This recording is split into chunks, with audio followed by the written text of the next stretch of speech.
I've seen a lot of people online making fun of Floyd's heavy bag routine. That's probably because they've never done it. Today we're going to talk about why Mayweather's heavy bag routine is genius and why you should be implementing it in your workout. We've all seen Floyd Mayweather hitting the bag on media day where he's kind of just doing taps on the bag followed by short bursts of explosiveness. Right? What a lot of keyboard warriors will say from the comfort of their own couch is that that's not how you're supposed to hit the heavy bag.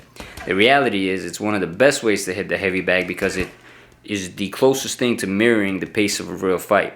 When you just hit the heavy bag the regular way, there's a lot of breaks in between your combinations. So you'll fire off a combination and then you'll rest. Even if you're moving around, you're doing everything at your own pace. You're doing everything at your own will. In a real fight, there is no rest period because you're constantly looking out and anticipating for your opponent's shots. You're constantly defending shots. And the most draining part is that you don't do it on your own time, right? The opponent decides for you when they're going to throw the punch, when they're going to try to counter you. So what this routine does is there's never really a rest period. There's no off button.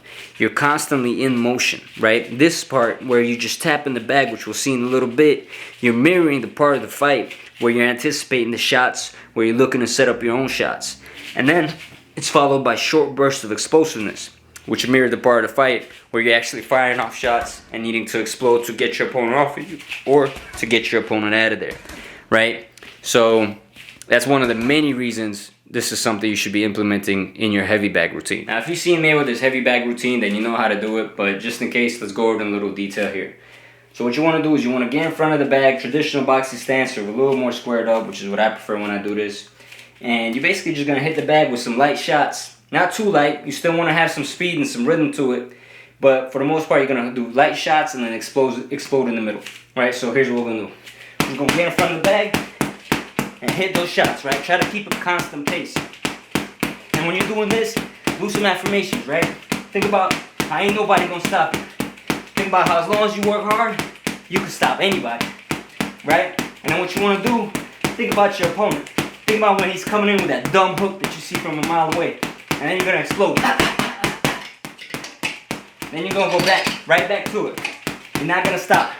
And you're going to see an opening in the body. Right? And you're just going to explode at random times. And you can do one shot, two shots, straight shots, hook shots. It doesn't matter. Whatever you prefer. Right? And you're going to keep doing that for as long as you can. You can do 1 minute rounds with 30-second breaks. 3-minute rounds with 1 minute breaks. Or if you want to do it like Floyd Mayweather, try and do 40 minutes straight. As you guys can see, I didn't do much. I already worked up a sweat. It's a really intense exercise. And you did hear me right. Mayweather does this for 20 to 40 minutes straight, taking just a few water breaks in between. Right? And not water breaks where he sits down and has some water. Water breaks where he walks up to his assistant coach, take a swig of water, and goes right back to hitting the bag. And he can do this up to 40 and 45 minutes, which is insane. Right? I'm not saying you should do that. See where you're comfortable with. See where you're at, what kind of shape you're in. See how long you could do this. If you're a fighter, definitely do this. If you're struggling with shoulder endurance and you find you're dropping your hands in the middle of the fight, right, as you get tired, this will help you with that. This will help you with your stamina and your conditioning to focus more on a long-term fight rather than just exploding early and blowing your load and getting tired. Right, so it's a great workout for you to work on your condition. If you're not a fighter, it's still a great workout. You don't really need to know how to box. Get on the bag, throw your punches, let the beast out when it's time to explode. Whatever's frustrating you, somebody at work, somebody outside of work, it doesn't matter, right? Take your frustrations out on the bag, go back in with a smile the next day, and you'll find yourself feeling better. Your blood will be moving, your endorphins will be kicking, and you'll see that scale moving in the right direction. Thank you guys for watching the video. I hope you enjoyed it. If you did, hit all those YouTube buttons and check out all the links in the description below. I link out to a useful boxing book. It will help you take your game to the next level.